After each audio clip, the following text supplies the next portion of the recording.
Okay, Matt. Let's start it. Well,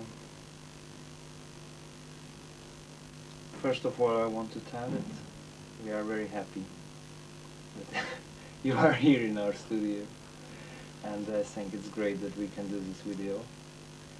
And as we were talking one of these nights in the restaurant, I think it's worth to have a document of the things you have seen and you have done and your life. So I suggest to have a conversation about your life, and it will be, of course, about dance and about jazz ballet. And so I think sometimes I will try to ask you things, but I think you will tell us the things you loved and you liked. So first of all, I want really to know, because even I didn't know exactly where have you born, where do you come from, what kind of family you had, what kind of background do you have? Well, I was born in the middle of the United States, in Tulsa, Oklahoma, and I spent only about 7 years of my life there. And then I moved to California with my mother and father. And from the time I was about 7 until I was, I think about 32, I lived in California. But I don't remember much about my early childhood at all. It's very strange, but I seem to relate a great deal to my grandparents and my aunts and my uncles and my cousins, rather than referring to my mother and father, and particularly to my brother. But after we moved to California, we had more what I would say a family life compared to what it was in Oklahoma. And after I was about 11 years old, I was going to school, and I passed a theater which had a placard in the front advertising for amateur talent.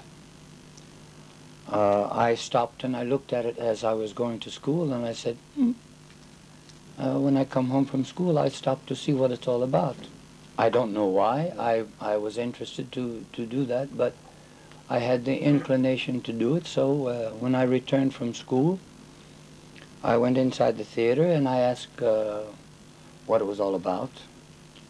And there was a very nice woman there. She said, well, what can you do? And I said, I can sing a little bit and I can dance a little bit.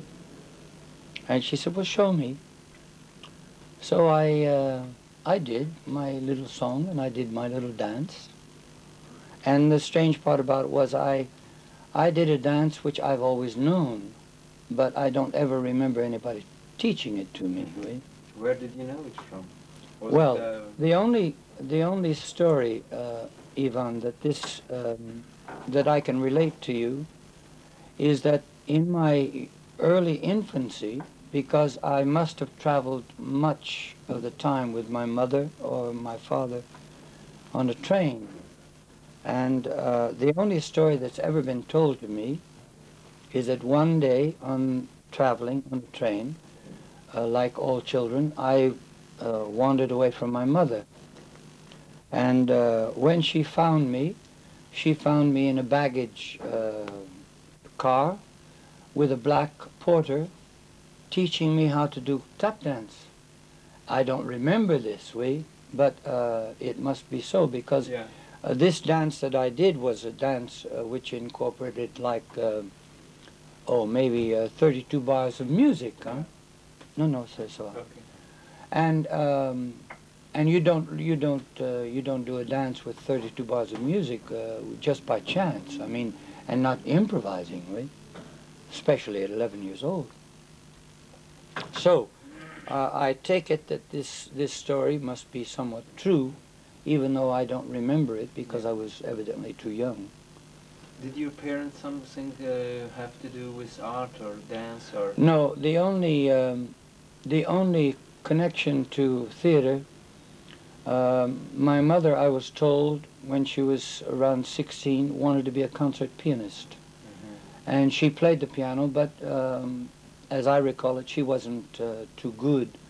But evidently she maybe forsook the idea of concert to get married to my father. Mm-hmm. And naturally we came along, my brother and I, so she evidently gave up the idea.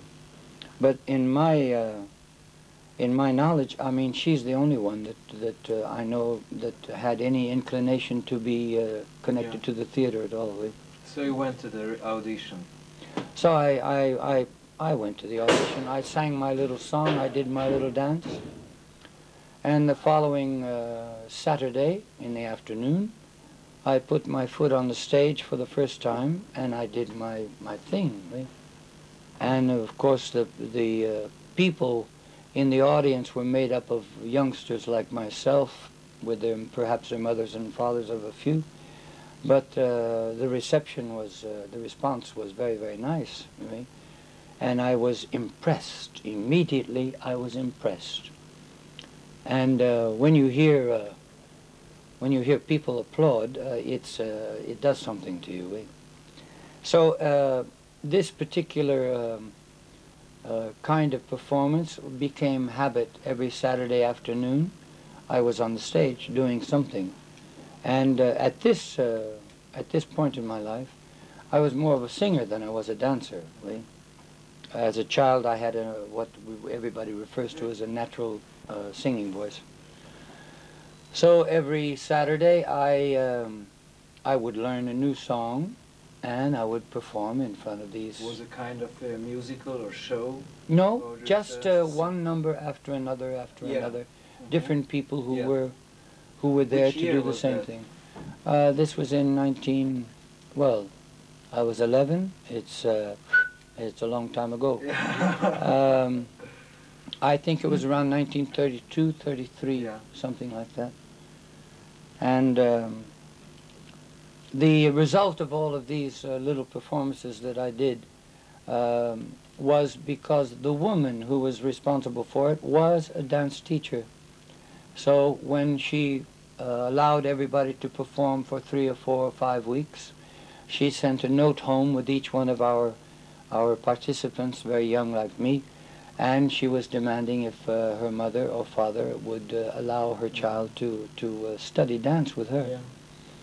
And that's how I began to really study dance, because she was an old vaudevillian person who, in the United States, vaudeville was very popular at one point, you know, and variety shows were very often.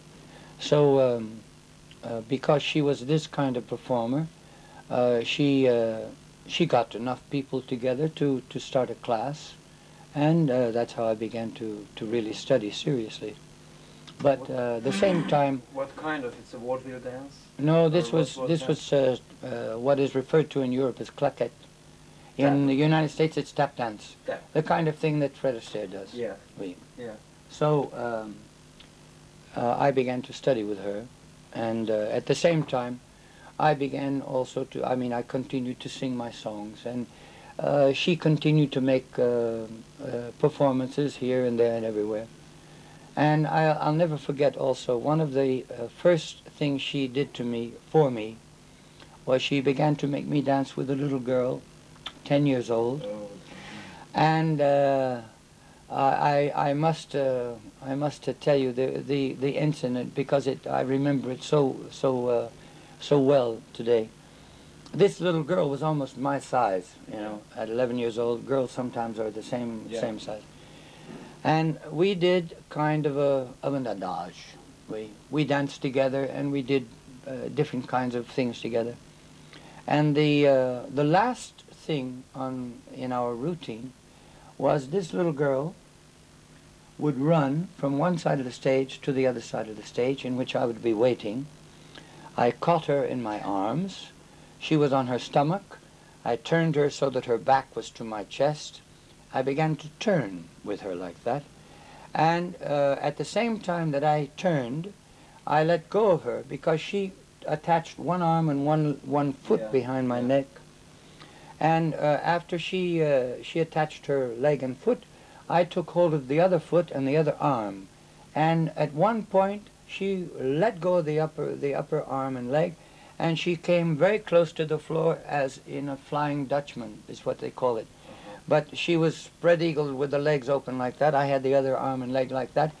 And I'll never forget it, because when she let go, I was pulled forward. I thought she was going to hit the floor. But the end of it was I put her on the floor, and I pushed her like that, and she spun on her stomach for the last thing we did on the... Everybody was very, very much with the applause. So that was my initiation into beginning to study dance. But for until I was 14, my main occupation was singing. And I don't mean to be egotistical, but I had a good voice as a child, very good. So after 4 years with this woman, which was, we were living in Los Angeles, California at this time, my father had to move, and we moved from Los Angeles to a little place in California by the name of San Bernardino.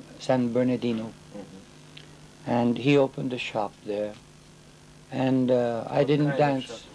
He was a luggage salesman. He was able to construct suitcases or trunks, so big. That's how you like career. I think I lean towards the idea of nice leather work, you know, because my father was, well, that's the only thing he knew how to do. And he was never too well off, and we were literally very poor. And I would always help him inside the shop, particularly around Christmas time. But we lived in San Bernardino for maybe 3, 4, 5 months. And I remember, again, because I had to walk a long ways to come from where I lived to where I went to school. And I passed a dance studio. And every time I'd pass, I would look in the window to see what was going on inside. And one night, I got up nerve enough to go inside and ask how much the lessons cost and so forth and so on. And the woman was very, very nice, and she told me, and I went home. I asked my mother if I could possibly study tap dance again. And they managed, because in those days 1 hour lesson was 50 cents. I don't know, in your money, I don't know what that would be. But it was very small. The price for the class was very small. So I began... Your family could pay that? Well, she... as is always with my situation in my family, there was a discussion, and they managed.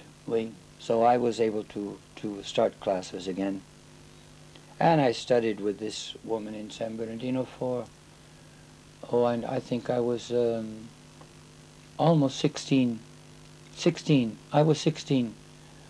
And then again, when I finished working with her, we did several performances. And again, I learned more about performing with a girl, because as is the case in the United States, it's not often in a private school you have many boys.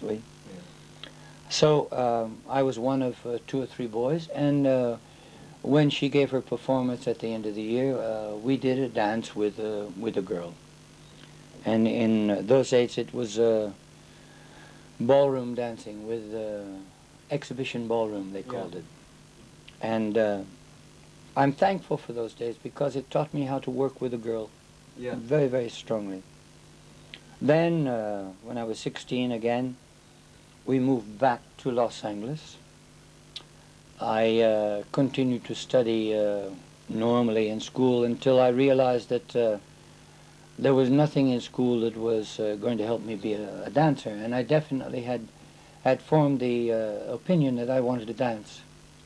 Because in this same period, from the time I was 11 until 16, this was the beginning of all the marvelous musicals with Fred Astaire and Ginger Rogers and Bing Crosby and people of this... Gene Kelly already? No, Gene Kelly came later, after that. He came after that, yeah. And I remember in my liking the musicals so much, I used to try to imitate Fred Astaire. I used to try to imitate Bing Crosby and sing the way he sang. And anyway, at 16, I decided there was nothing in school that would make me a better dancer. You mentioned once that you worked in the same film later. I did, yes. Yes, it's a revelation. It was a revelation for me because when I was this age that I'm speaking about, later on in my life, the first film I ever did, Fred Astaire was the star, with not Ginger Rogers but another young lady. And also later on after that, I actually choreographed for Ginger Rogers, for example, in a musical comedy. Not in a film, but that toured the United States. Yeah. And then I danced with Ginger Rogers. Oh. And this is quite fascinating because she had to be in her 50s when I choreographed for her. And for me to end up in at this age, I must have been around 30, and she was in her 50s, and there I was dancing with a woman who I used to sit and look on the screen and say, ah, she's marvelous, you know, and I was astounded that I could be doing that.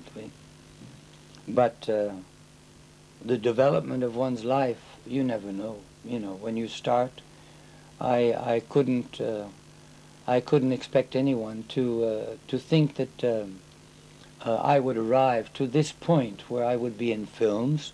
I would be dancing in a film with Fred Astaire. I'd be dancing in a film with many other movie stars that I saw when I was a very young boy. What was the route in those times? What was the way to from a tap dancer, young boy? Well, I studied. I continued to study until I was about just before I was 20. And then, of course, the World War came along, the Second World War, and I had to go to military training like everybody else. And I was in the service for 2 years, almost 2 years, 22 months.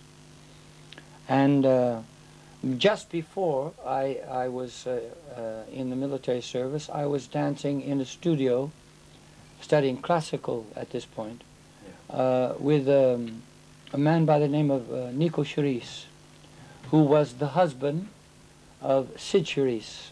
We know her today as Sid Charisse, who was a very beautiful young woman, technically very, very beautiful classical dancer.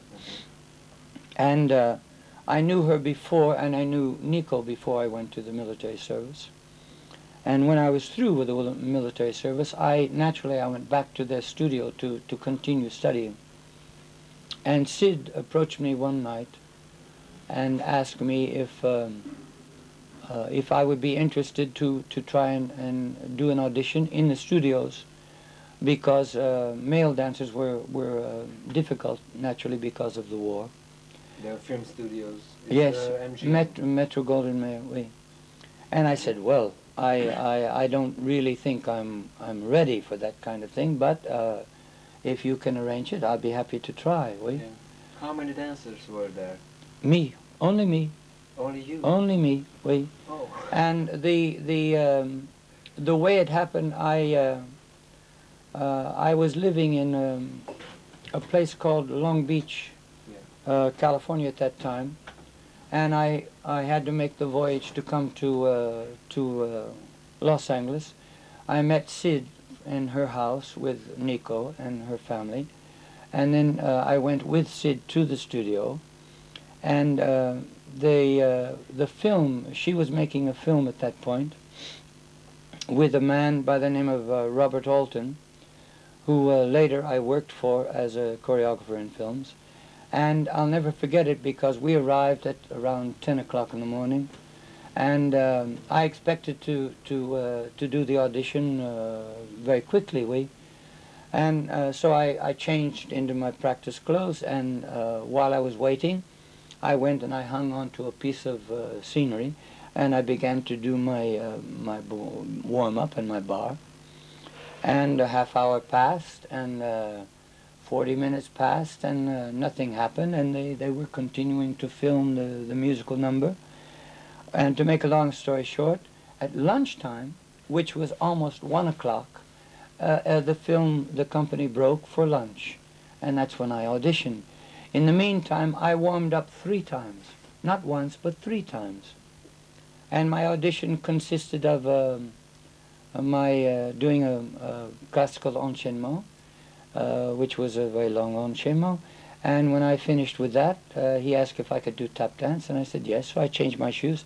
I did a routine, and when it was over, he said okay. And within a half hour after that, I went up to the main office where they sign a contract, and I signed a contract. I was 22 at this point, and happily for me to say, I've been working ever since, either teaching or performing, and that's the way it all began. Yeah. Okay. You want a cigarette? No, thank you. So you told me that your classical teacher was very important for you. So Yes. Who are your masters? We told about that. Well, a dancer always has some masters. Has many teachers. I give the biggest credit for my my foundation from a classical point of view to a little English man who taught the French method of classical dance. But he was a very small little man, very fragile. He looked like a bird. The bones were so little. And I give my credit to the foundation to him because it's a very strange experience I had going there. I started to study classical dance in a small town outside of Los Angeles, but I made the voyage from Whittier, California to Los Angeles 2 or 3 times a week, and Mr. Belcher, Ernest Belcher was his name. Oh, yes. He never would correct me. He would put me at the bar, and he would pass, and he would say a little something or other as he went by. But he would start at one end of the bar and go all the way to the other end of the bar, doing the same thing with everyone. The moment we were through with the bar, the first thing normally that everybody did was changement de pied. Everybody, boys and girls. And after we did that, it was a variation that the boys always did, right? And The same one, you mean? yes, Yeah. yes, and it incorporated everything. It incorporated beats. It incorporated big jumps. It incorporated turns. It was a good variation to really do every time you did the class, because it was like doing a solo variation in a ballet, right? Yeah. And but it was strange because he never explained anything to me. He just said, "Matt, go in the back and follow what you see." And the first time I looked at it, you know, I was with my eyes wide open and my mouth open, and I said, "Me do that?" You know?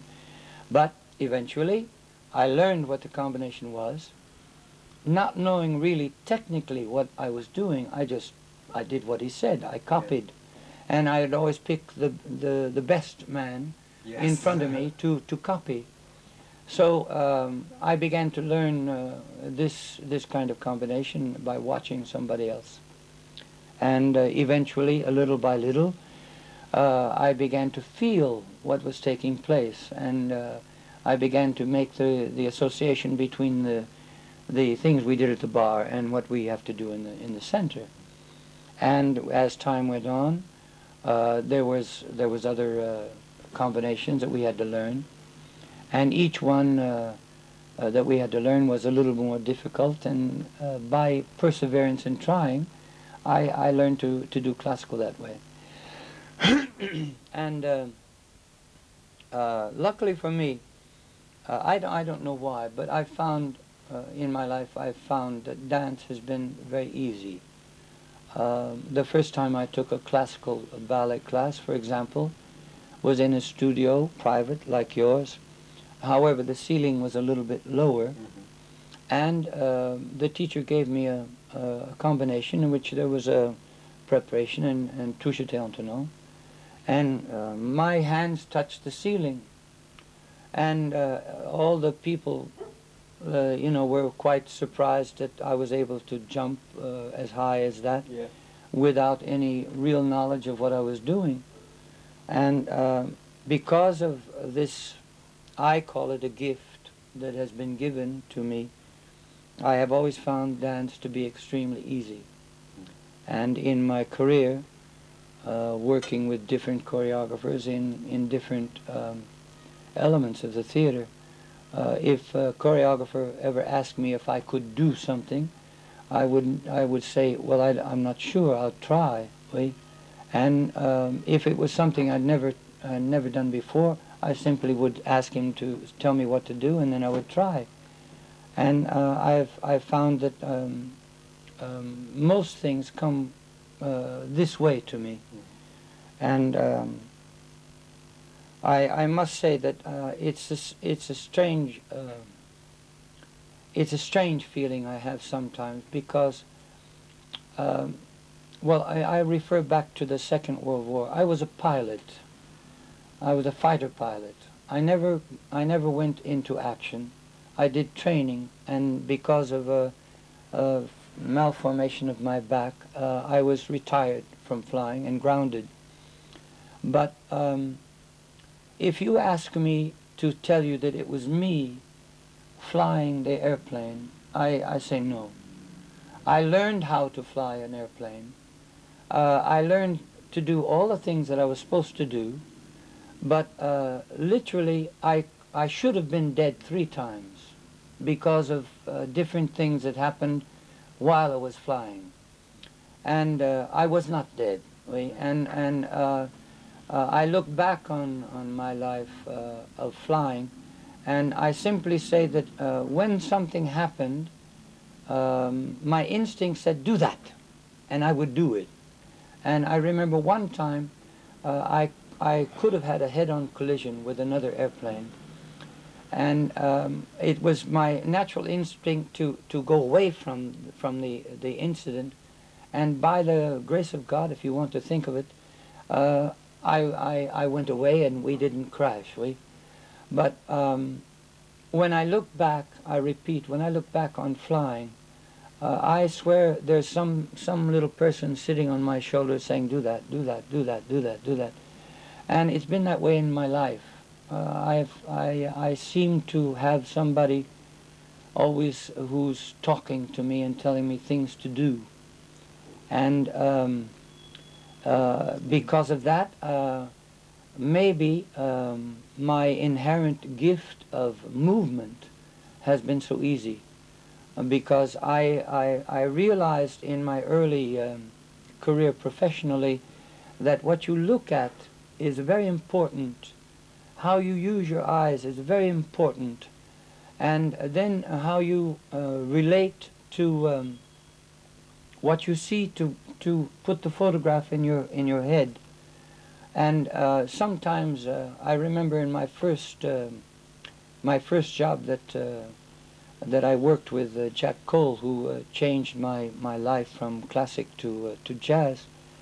everything that he did and the assistants to him did was too much to capture at one point. I was trying to look at everything, and I found it very difficult, because after doing classic for a long time, you suddenly, to coordinate your body from an entirely different point of view, you feel like you're stupid, you feel idiotic, you feel, and I'd been dancing professionally for 15 years, and I felt like I was an absolute beginner. What was your method to study these hard combinations? You have in your class, and your style is one of the characters of your style, I think, is that there are very hard combinations of each part of the body. You move consciently. Well, what was the method to... This came about, Ivan, because when I began to teach in New York,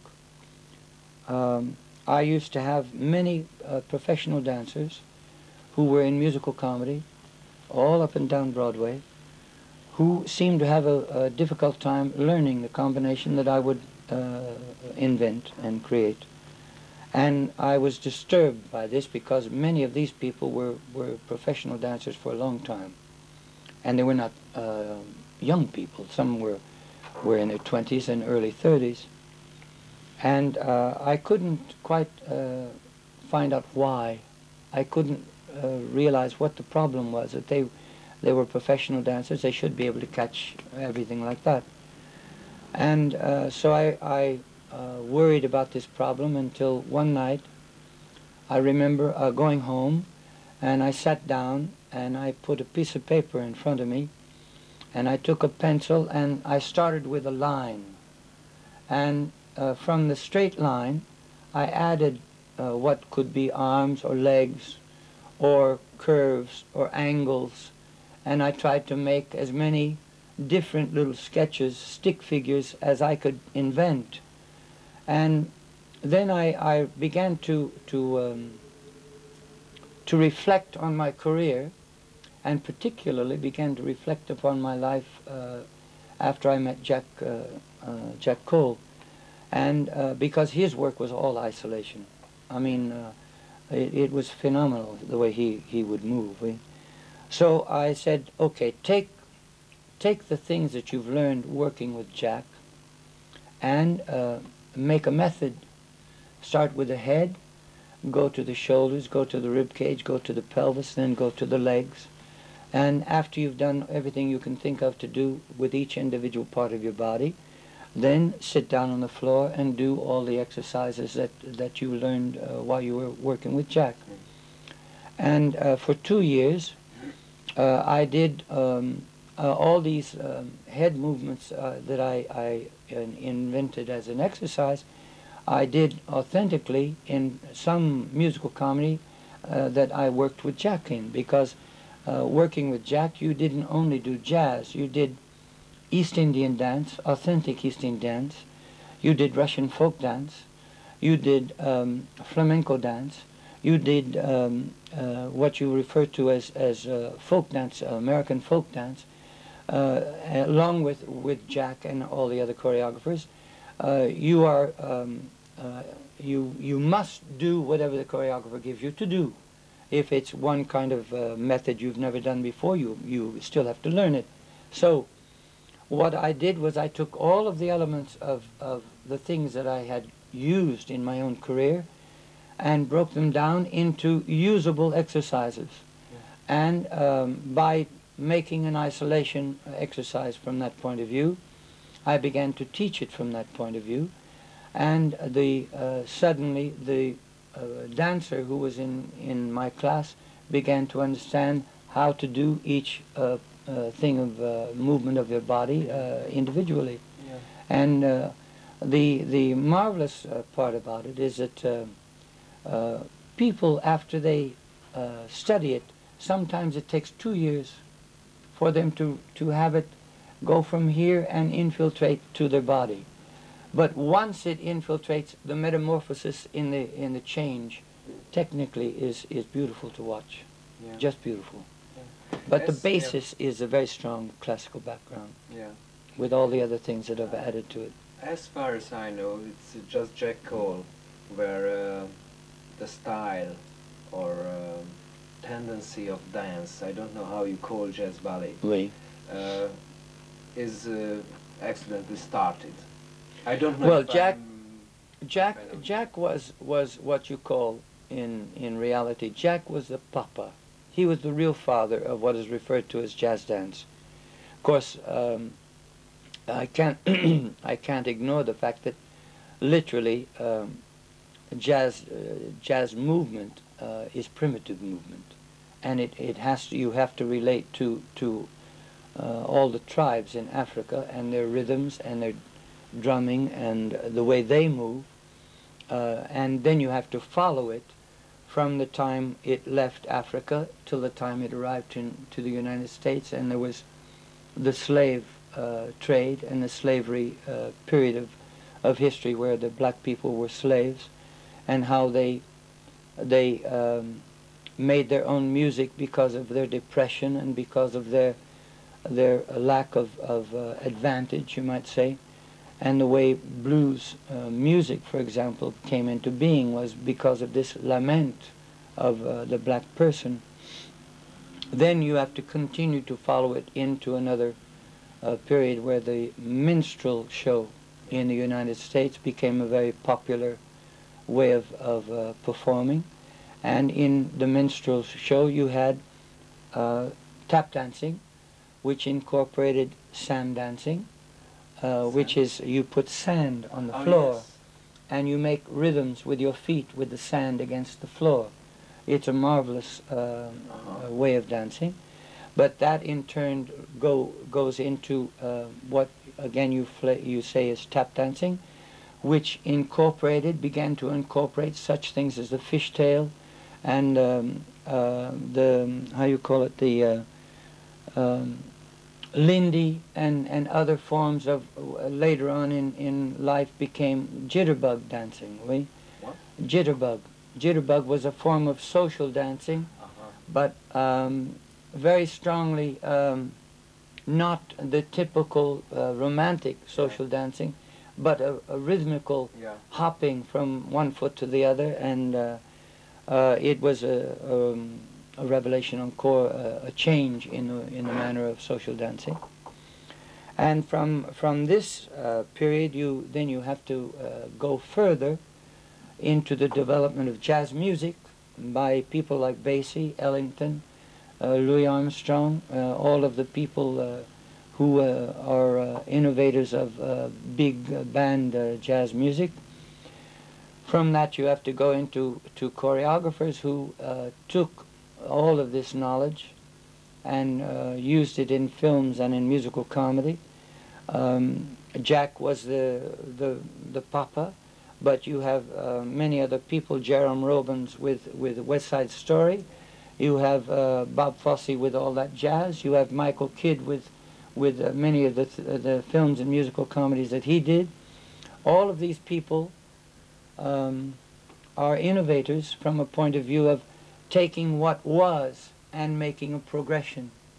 And literally, I think that's all I've done, because for 2 years, as I say, when I started to dance, to teach rather, I did everything I could remember of learning, mainly from Jack, because I was teaching classical dance, yes, but I was also teaching jazz dance.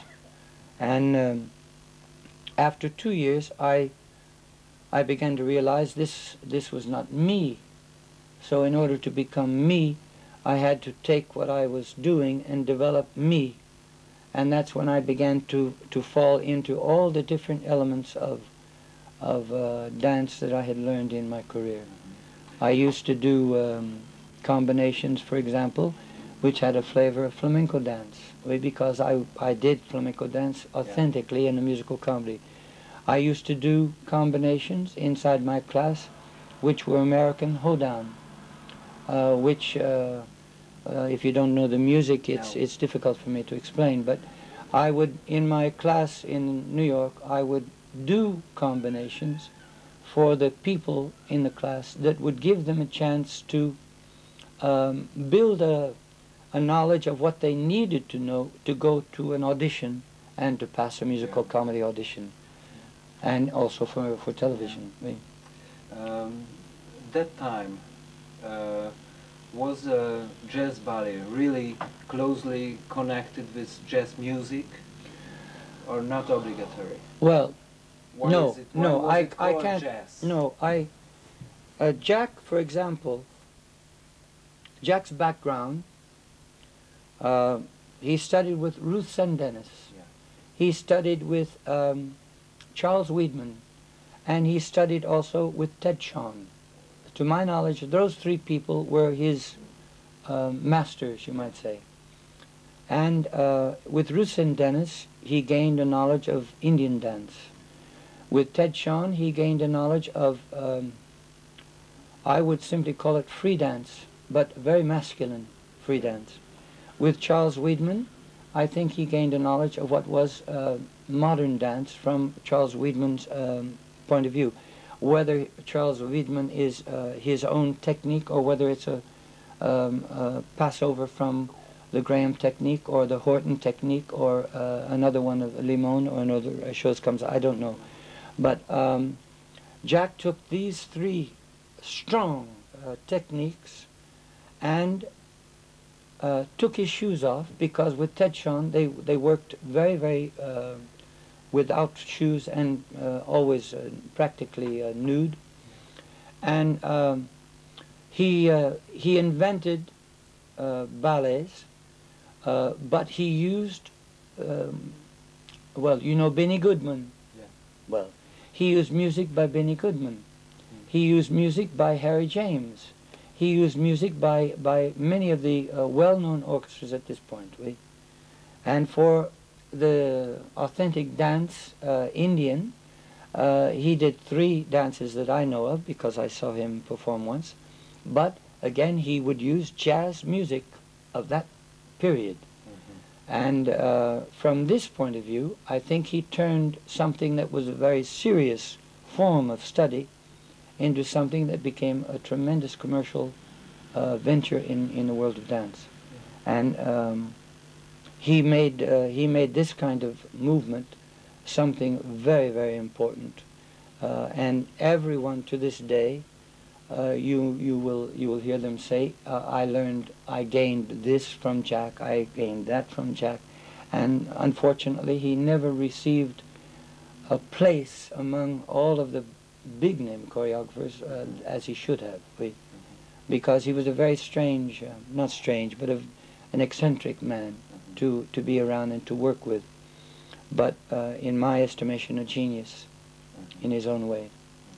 So I mean, this is the way Yes. what I know to be jazz came about in my life anyway. In your experiments, had jazz ballet a touch of improvisation like jazz music always had? Or in your work it was always kind of choreographed works? Or what is the improvisation in jazz ballet? Well, I think I give my personal opinion now, but in my own work, as far as that goes, I think everything I do is an improvisation to begin with. In Jack's work, I think Jack's research, when he built a ballet, I think his research gave him the ideas for the kind of movement that he wanted to do.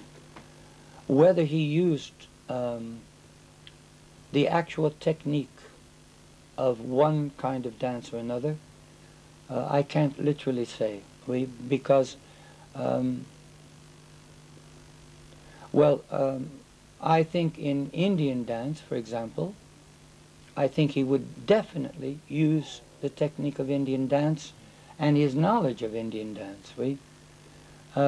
In flamenco dance, I know he choreographed this show, which had marvelous ballets in it, and I think he went into great research to watch flamenco dance authentically, to read about it, And then when it came to creating, he used it in his own realm of movement. And his innovation of very, very small details, like pulling your ear at the same time you dance, or sniffing from one side of the nose, was a mannerism of the epoch or of the period that this particular musical comedy was done in. And even though it was done in Spanish dance, because in these times, don't forget, you had people who snuffed snuff. Yeah. And so you associate that with comme ça. And it's these are innovations, but I don't think you would call it an improvisation. Yet in his classes, of which he taught very few, but I was fortunate enough to take all the ones that I know he taught,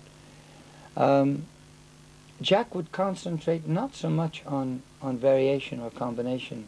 He would concentrate on the construction of the body, the placement of the body, and the isolations of the body. And maybe for 1 hour and 15 minutes you did nothing but this kind of work. And then for 15 minutes he would make you do a highly stylized movement, but never what you call a combination. And yet in his creation, I think his improvisation had a great deal to do with many of the things that he created in the end. He would get, the same as I get, he would get ideas, I think, by listening to music. Because sometimes, I know several times in working with him in a film, he would give us a certain amount of movement, and then while it was being rehearsed by the assistants, he would go into a little office and play a record on a machine. The music was totally different than the music we were dancing to, but this music would give him ideas for consequent movement, and he would come back and do the consequent movement to the music we were doing, maybe manipulating it a bit, but no, I don't, well, I may be wrong, but I think anyone who invents is an improvisationist. I think your ideas arrive in your brain because you feel something by what you listen to or by an idea, and you try to get that idea out of your head, and it becomes an improvisation until you want to either make it a set movement or whether you just want to continue to improvise. Right? Did you have to add to the choreography when you worked in a film with Jack or in a musical? No. Or he told everything? He told everything, he told. Yes, always, always. No, Jack was, he never would ask anyone for anything. Yeah. And he was well, all of the things that I ever did for Jack, I can remember, not step by step, but I can remember totally each thing that I did with him that have left a big impression and a big memory in my head. And it's always with a note of nostalgia when I recall, because he did things that and this is why I say he was a bit of a genius. He did things that nobody else would ever think about. Nobody. I mean, we did in this particular show in which I did flamenco dance, he studied Bruegel paintings, for example, Dutch paintings, because the underlying basis of the musical was the fight between Spain and Holland. And he would take, he would study paintings, and then he would invent musical numbers that at one point or another you could take a photograph and you would see the Bruegel painting. And one of these ballets, I remember, we called it the rape but in the program it was the ravage of the village. And he wanted to suspend. The scene was like the village had been burned to the ground. Yeah. And the back was black, was red and orange like flames. Yeah. And in the front was what looked to be like charcoal formations. But he wanted to suspend one of the minor players as though he was suspended and hung by the neck. And the opening was to see him swinging back and forth like this. And, I mean, who's going to think of a thing like this, you know, to infiltrate into a ballet? And, but this particular ballet, I remember at one point, just 1/4 of the way into the ballet, all of the Spanish soldiers were around this huge long table with the women of the Dutch village at the other end, and they formed a picture that came together that was absolutely beautiful, and it came from studying a Bruegel painting. Yeah. Right? Tell me some well, I know you had some important pictures, you had some favorite pictures, you had some important partners, you had some favorite partners. Well, I have two highlights in my career. One was the film Seven Brides for Seven Brothers. In French, it's Sept Frères for Barbarousse. I don't know what you would call it in Hungarian. But I was a featured player in which I danced, I acted, and I sang. Featured player? Well, a featured player means at least you have your name on the screen as a featured player. That was the highlight of my career, and it came as a result of my doing the second highlight of my career, which was this musical comedy, which was choreographed by Jack, called Carnival in Flanders. And that's the one in which I danced flamenco dance. And it was a theater show. Yes, that was a live production. Broadway or no? It started in New York. It played 2 weeks in Philadelphia. Then we came to California for 9 weeks, and then we went back to New York. And unfortunately, the story of the musical was not a very strong story. And when we arrived back in New York the second time, we opened on a Tuesday night and we closed on a Saturday. And I'll never forget it, because in the second act, when we do this Spanish dance, the show just stopped. And the people, the audience, were so beautiful that for 5 minutes or so the show just wouldn't go on. And it was in response to the dance that the other two boys and myself did. And those two things are really the highlight. But I think a few others, my partnering in a film called Bandwagon, or in French it's Tous en scène, my dancing with Sid Charisse, who was responsible for my getting into films and starting my career. I think that was another nice highlight for me, to be supporting and dancing with her. Another important moment was in a film I did in, I think it was around 1959, called Pepe. Cantinflas, a Mexican actor, was a star, but there was Dan Daly, who was at that point also a very long, lanky man who was a good tap dancer. Shirley Jones, who I danced with, Michael Callan, and many other big name film people were inside this film, because it was like a huge variety show, but it had a small thread of a theme going through it.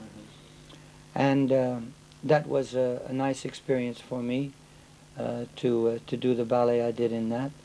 And the fact that, as I repeat, there are so many people who I used to look at when I was very young, and then suddenly Liz Taylor, for example, Elizabeth Taylor was the most beautiful young lady you've ever looked at, right? She, to this day, she's still what I refer to as a beautiful woman. But when she was young, she was with eyes almost purple blue. And to work with people around you like Liz Taylor, Greer Carson, William Powell, Clark Gable, come on, Marilyn Monroe, yes, that was another one. Marilyn Monroe, yes, I was assisting, I was assisting Jack on a film called Show Business, in which with the number we worked on was a number specifically for Marilyn, because she wouldn't allow anybody else to choreograph for her except Jack. And Jack asked me to assist him on the film. And it was a marvelous experience because I got to know Marilyn very socially as we know each other. And I got to realize that she's not what she seems in films. Yeah. Unfortunately for her, nobody really could realize that she wasn't the sex symbol. She wasn't the kind of woman that you think of when you look at her. She was an intelligent, warm human being that if you didn't know, it's just a shame, because for her to end up the way she ended up, it's a sad thinking. But she was a marvelous woman, and she wasn't a very good dancer. But neither she nor Jane Russell, I don't know whether you know Jane Russell, but she's another woman like Marilyn, who was at one point or another kind of a sex symbol also. Yeah. But the two of them in Gentlemen Prefer Blondes and also in Show Business, Jack choreographed for them. And Jack had a facility of taking people like these stars who never knew the first thing about dance, but on the screen they came across as though they knew everything there was to know about dance, right? Yeah. And half the time I think he got it out of them because he scared them half to death. Because when he was irritated, or when he became a little bit agitated because they were being stupid, then he would get angry. And when he got angry, everybody sort of sat back and said, look out, right?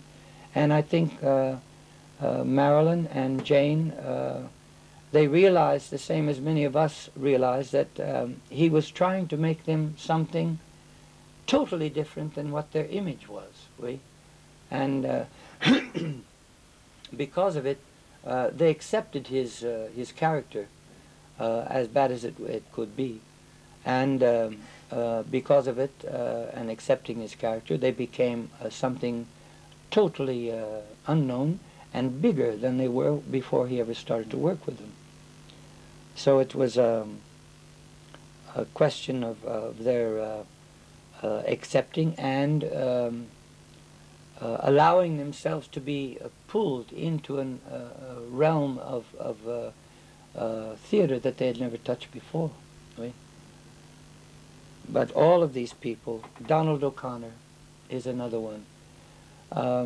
It brings to mind, in New York for a while, for 2 years, I did a television show practically every 2 weeks.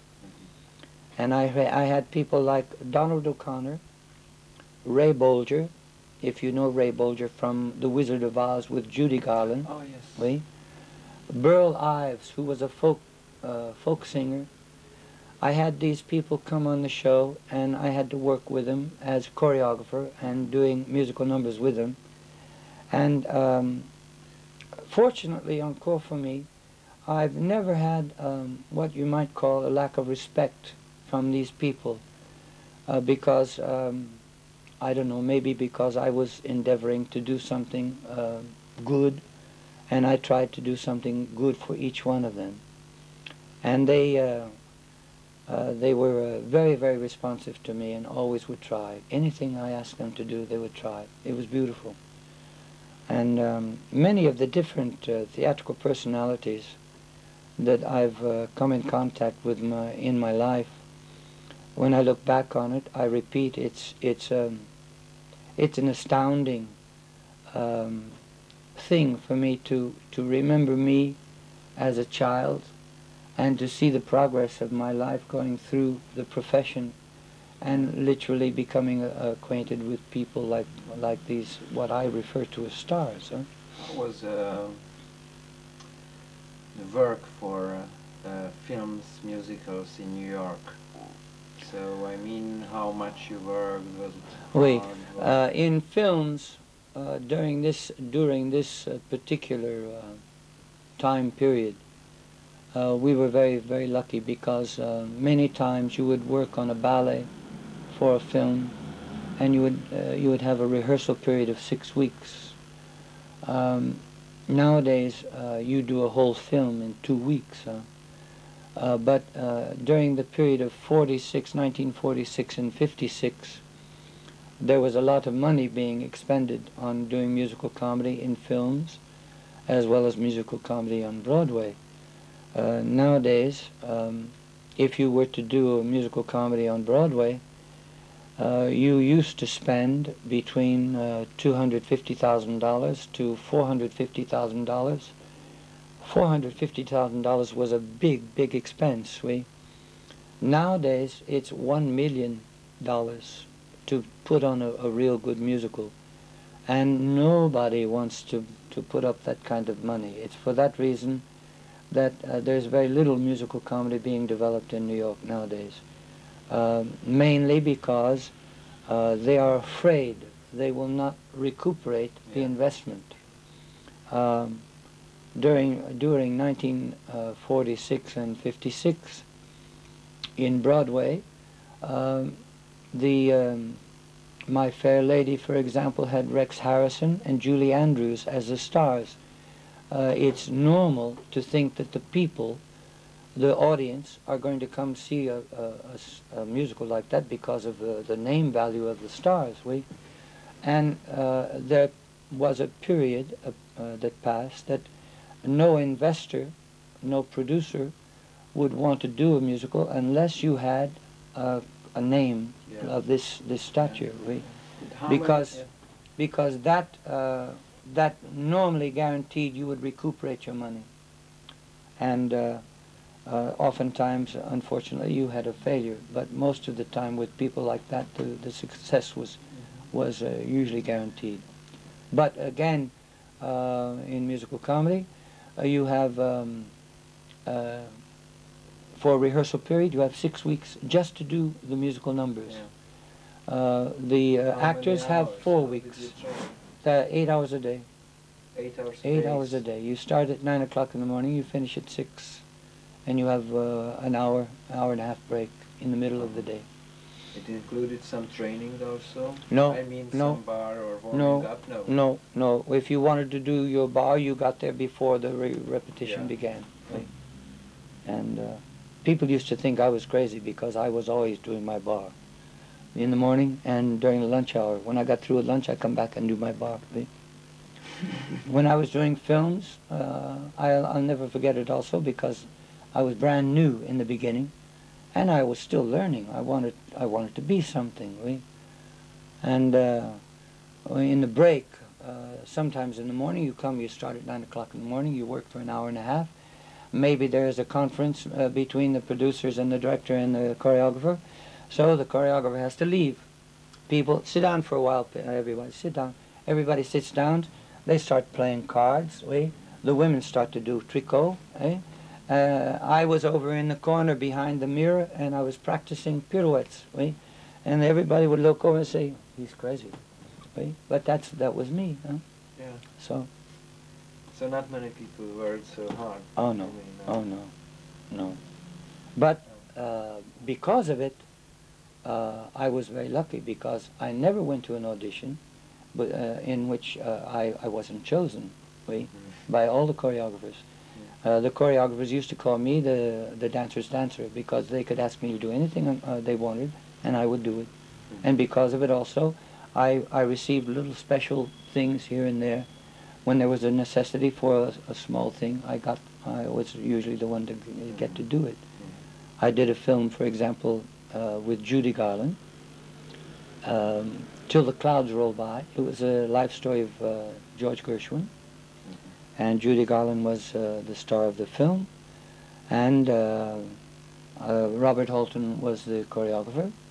And right at the beginning, he said, "I want you to work with Judy." And I said, "Me?"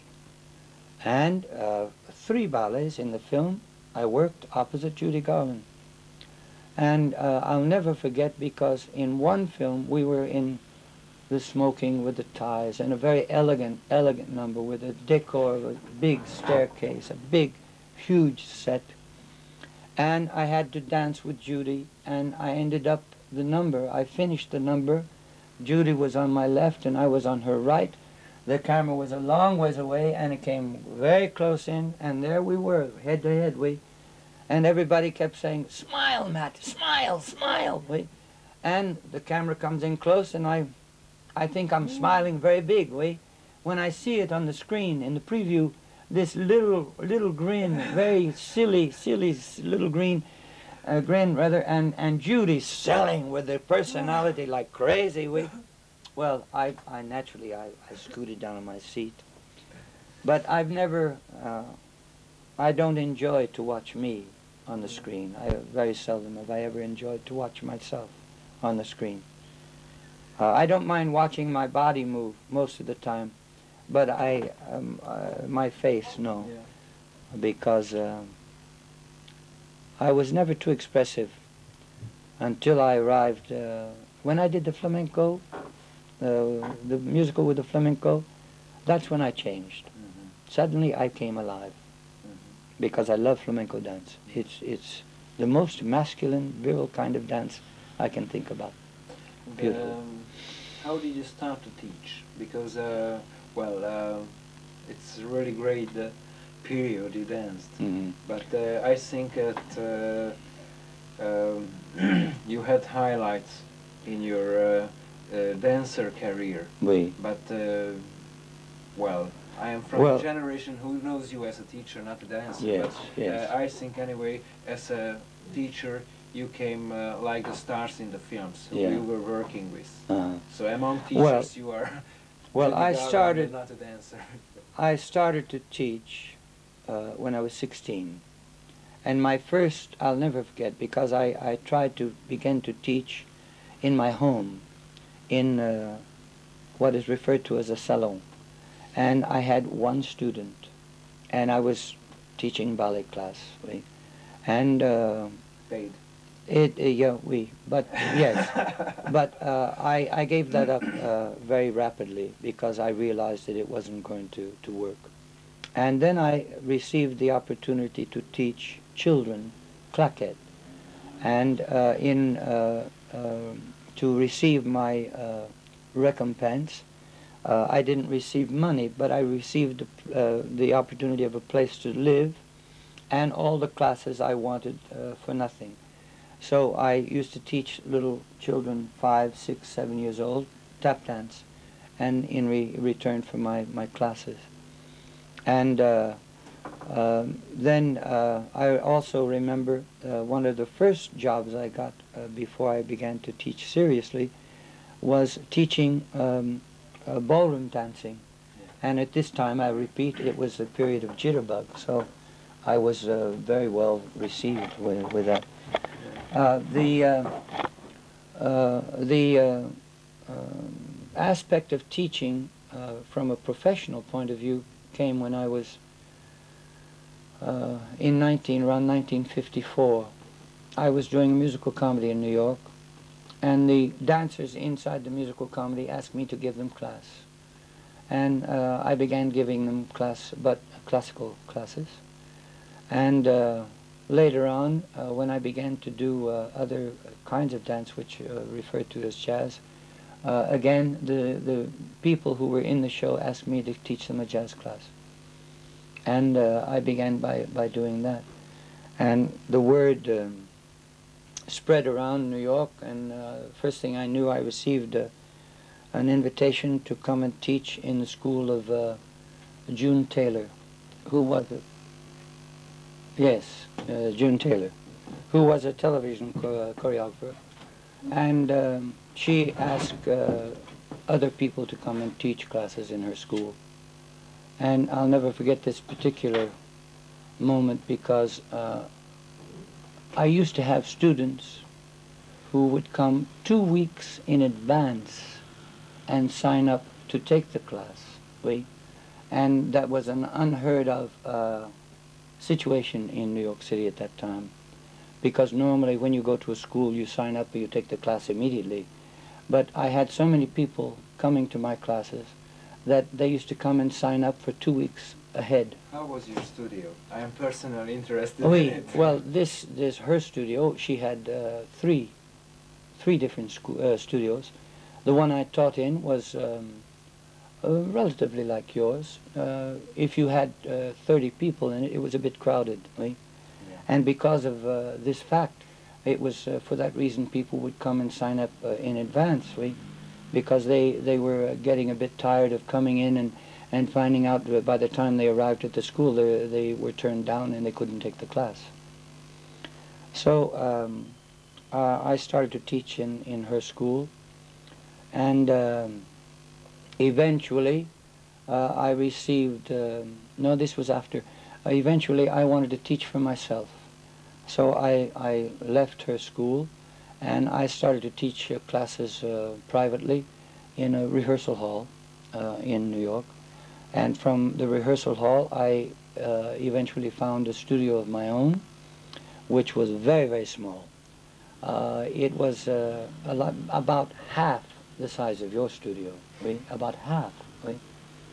So I opened my own school, and I stayed there, I think, maybe 2 years. And the classes were so well attended all the time. I thought, well, if I can, I try to find another place a little bigger. And luckily, there was a dance teacher.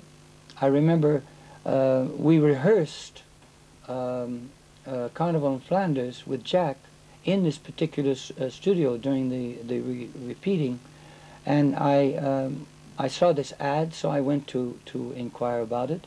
And here was this fabulous studio, again about the size of yours, maybe a little bit narrower but a little longer, with dressing rooms, mirrors on the walls, bars on the walls, a marvelous floor, an office area, and everything that was needed for a school of dance.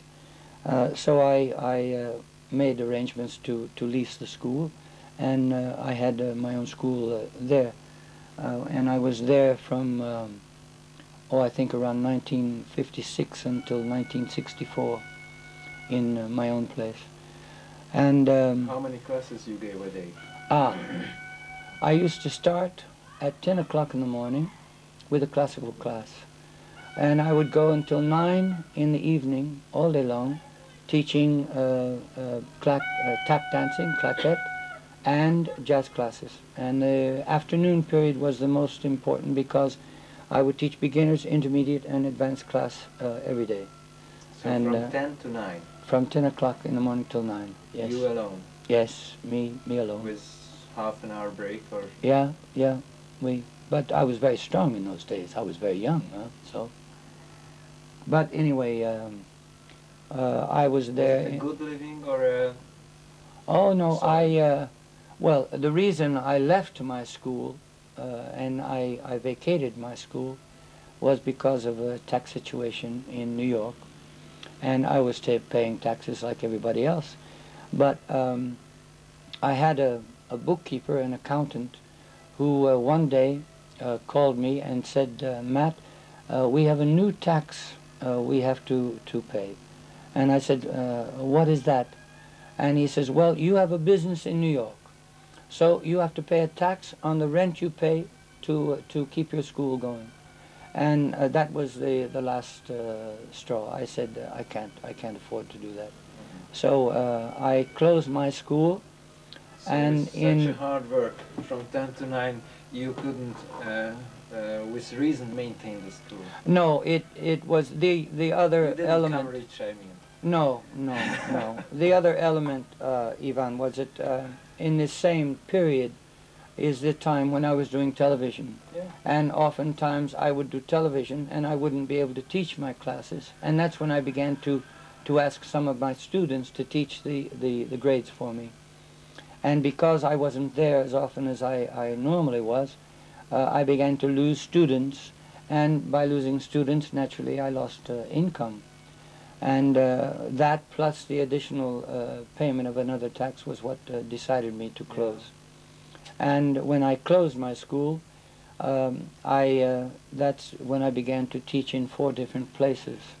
I taught in a dramatic school, I taught in the New York University, I taught in a private school in Manhattan in New York, and then in the afternoon I would teach from 4:30 in the afternoon till 9 in a school in New Jersey, another private school. Yeah. So I was able to keep my income coming in by doing that.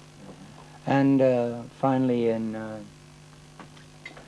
1970 I decided to leave New York for personal reasons, and when I left, the first place I came to was London, because I had an ex-student of mine who had opened a place called the Dance Center in London.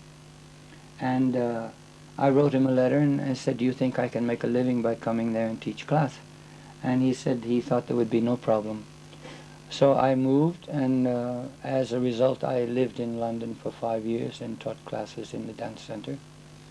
Usually 2, sometimes 3 a day. And in the meantime, I began to receive invitations to teach different places. And one of the places was France. And I would come for about 2 years, I remember, 2.5 years. On Saturday and Sunday, I would leave London at about 9 o'clock in the morning. I would teach on Saturday from relatively 2 in the afternoon until 9 o'clock at night, and on Sunday from 9 o'clock in the morning until 6 o'clock in the evening, and I would come back to London.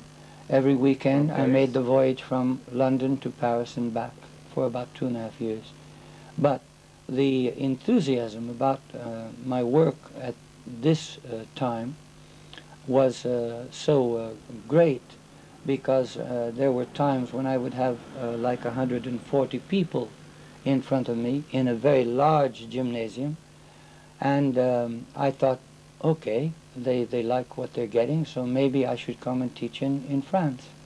And that's when I moved. In 1975 I moved to Paris, and I continued teaching there until 1979, 80, yes, Ali?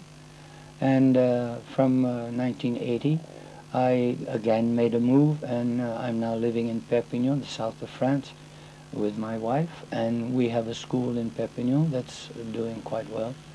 Not the greatest, but it does very well, quand même. And we do nice things there from a performing point of view, with the upper grades.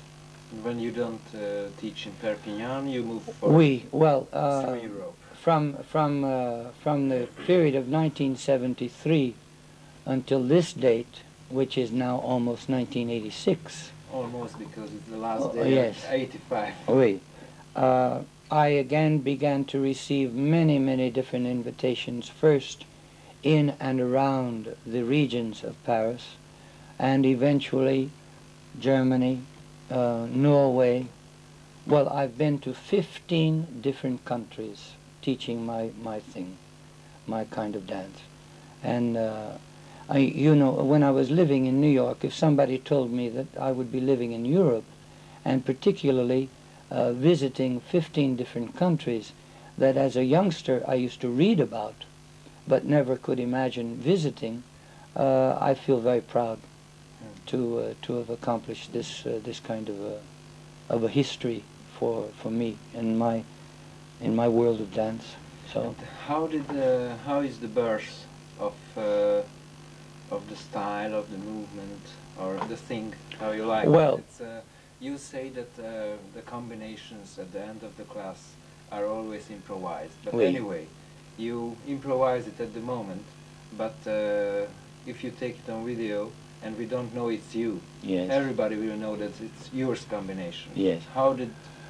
Well, we all know, anybody who creates, Ivan, you know it as well as anybody else, that all the different elements of life offer you a suggestion that can be used from a dance point of view. You can look at a tree with the wind blowing it and see the movement in the branches and get an idea for a dance movement. I remember, I told you this already, but I remember going one time to a restaurant to eat, and the restaurant was mainly for fish. And when you enter the restaurant, before you there's a great aquarium with all different kinds of fish from the ocean, and some of them were what the French call langoustes. I call them lobsters. Right? But at the moment I entered the doorway, I saw a great, huge lobster go flying backwards very quickly, and I said, "Oh, I like that." So the next day in my class, I did a combination which I indicated and duplicated the same kind of movement, going backwards with the arms up, comme ça, like their arms, comme ça, the claws. Oui? And since that time, I've come to realize, as I'm sure everybody else does, that you can watch people, you can watch animals, you can watch birds, you can watch flowers, you can watch any element of life that I can think about, and you can get an idea for dance movement.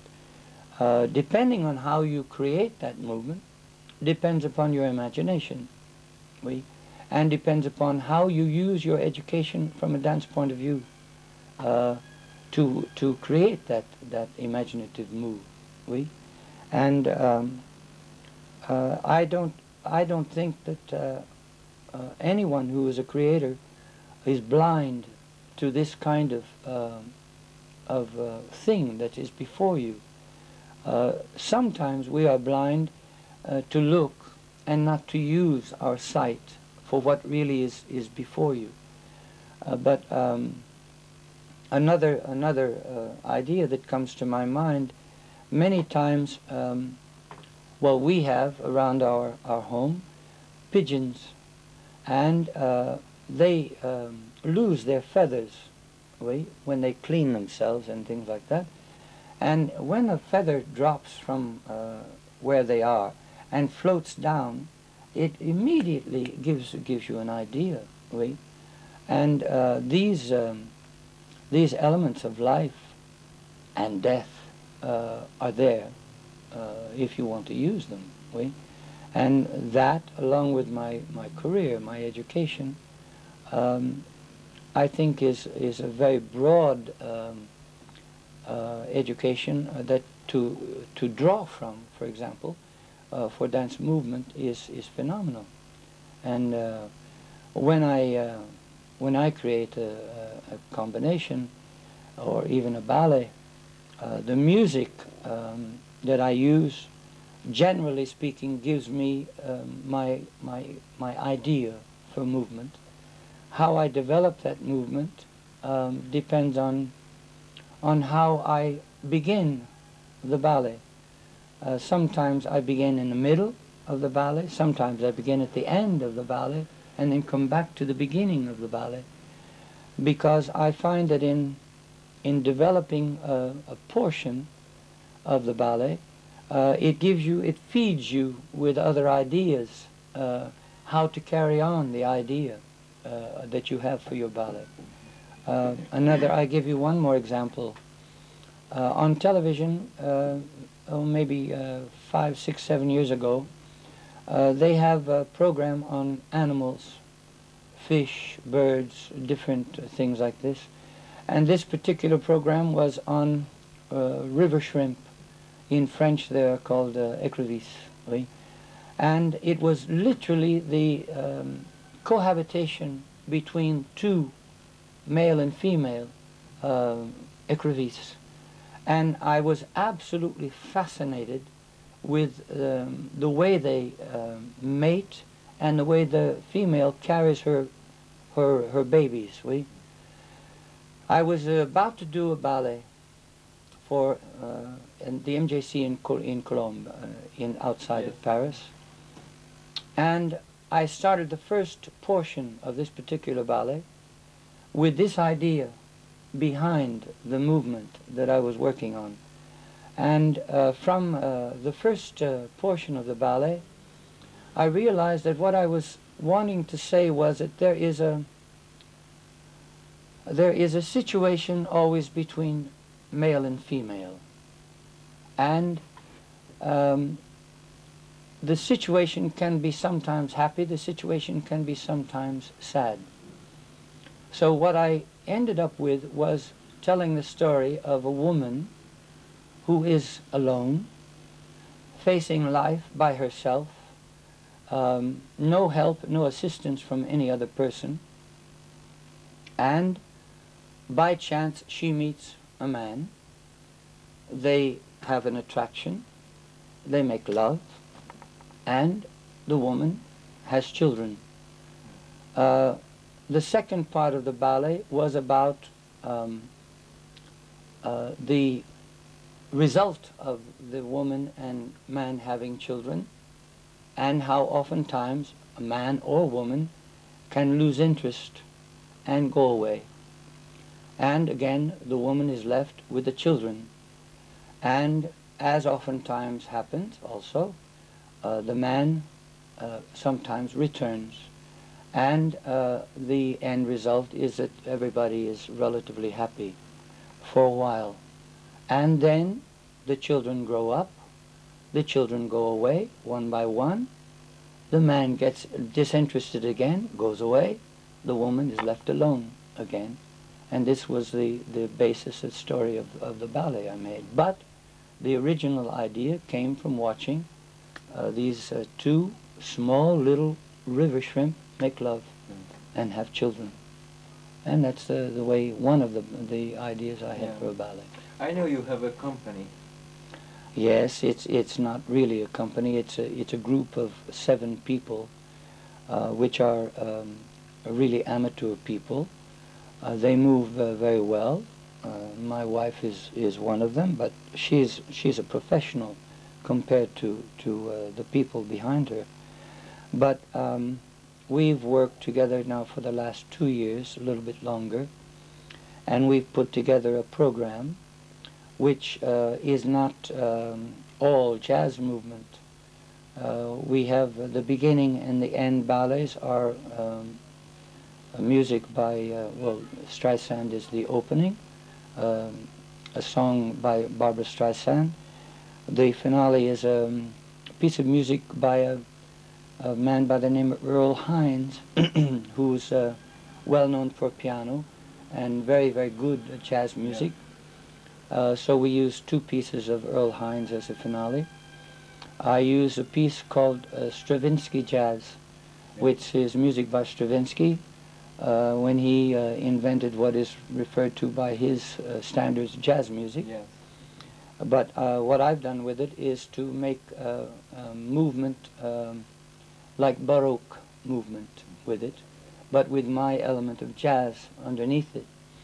We have a pas de deux, which is about a young man and a young woman, very young, who are attracted, but with an element of it's forbidden, because the man is not the same as the woman. The man is Algerian, and that's verboten, and the woman is regular, and she shouldn't fall in love with somebody like that. But the attraction is too strong, so they come together. We have another ballet which is modern in its essence, because I've used movement which is very indicative of the Graham technique for the first part, And the second part is movement with music by Jacques Lussier on Bach, but it's jazz Bach. Yeah. And the two pieces, one following the other, make a very nice juxtaposition of rhythms. And just recently I did another Pas de Trois for 3 young ladies, which is done by a guitarist. I can't remember his name, but it's because it's a name that's very foreign to me, and I think he's Greek, if I'm not mistaken. But he's very personal in his rendition of how he plays his guitar. It's not what you call jazz music at all, but it's an element of music that is very very light and very movement, very light. And I simply did this piece for the 3 girls because if we were to continue our idea of performing, we need things to make the program go one after the other without breaking. And I don't like to do a program when you have to keep the audience sitting and not have the movement carry on. But they are not professional. They work very, very well, but they are not professional. Matt, returning to the training, how you construct your training? What is the logic you follow with the exercises? Well, I believe very strongly in the construction of my class, the same as I construct a ballet class.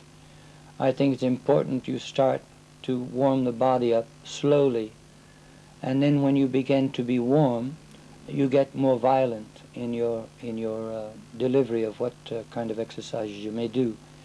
But the basic warm-up, the first 15 minutes of the class, as you know, is based on classical bar, but not turned out. We turned out partially, but not all the time. And the reason for that is because so many jazz dancers don't like ballet. And yet the necessity to understand ballet, I believe, is very strong. And without it, you can do any kind of dancing you want, but it won't have the same quality, in my opinion, as it will have if you have a basis of what ballet is all about. There are certain linear qualities in ballet that you won't find in any other form of dance. The understanding of these particular qualities, I think, is a real necessity for someone who doesn't want to do classical dance. So what I've tried to do in my passing through different regions of the world, because I find the lack of the same things. I find the lack of pointing the feet. I find the lack of really stretching the legs. I find the lack of understanding that line is meant to be stretched rather than just doing something. And so what I've tried to do is to infiltrate a certain amount of knowledge about classical dance without really being classical in all of the elements of the style which we work in, beginning with your feet and your legs, and going through with the usage of certain moves that you learn in classical dance. And we do everything in our own way with parallel position that you might find in a classical bar very elementary. But for example, pirouettes in attitude, pirouettes in arabesque front and back on the floor, if you don't understand the idea of what it is to turn in these positions, most people won't arrive with the same kind of line in these kind of pirouettes. And the other part is to take this element but to destroy it. Because literally what I have done from beginning till now is I often take a movement that is very fundamental, but destroy it to create what I want to create. And by destroying it, your invention sometimes can be quite interesting, really. And it's for that reason you search so much. I constantly search within myself to find new avenues of what I've been doing for years, really. And by searching, I grow. I constantly grow. And if I constantly grow, then I know my students are also going to grow. Yeah. And that's very important. Which are the main elements, main characters, main qualities you think important to give us? Well, if I were I to think speak, there are some very yeah, if I were to speak about one particular quality, I've said it over and over again. It's relaxation.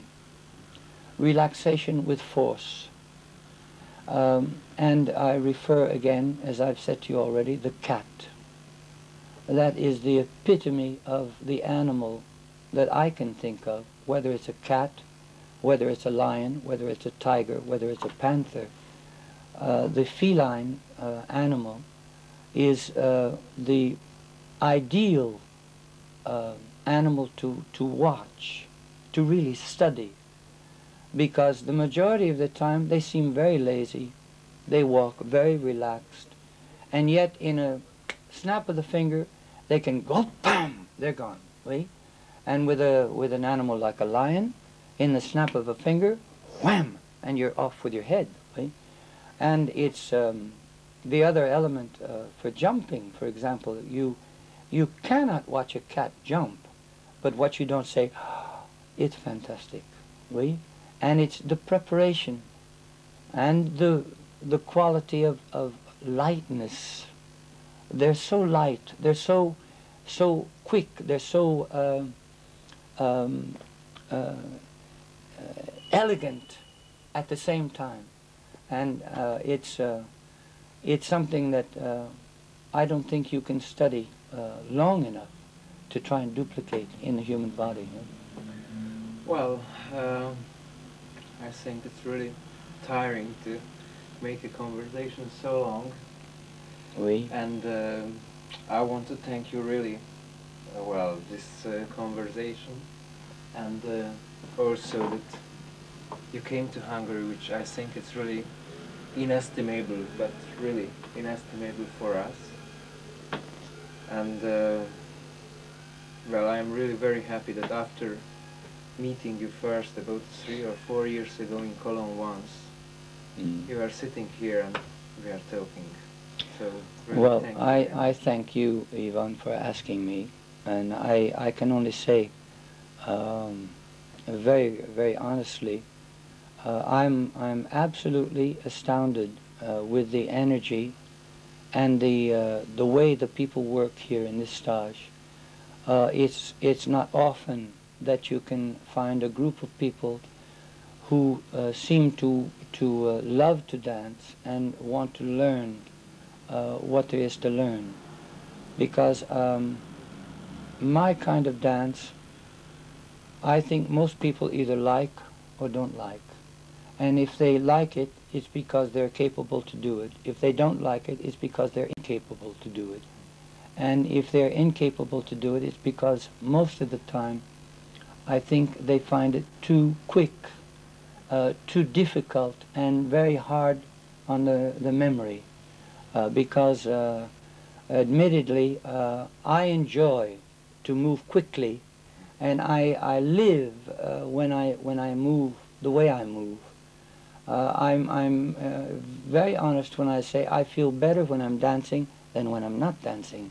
And I can only hope that my life continues to be like that, because as long as I can dance, I'll feel very good. All right? Thank you. My pleasure.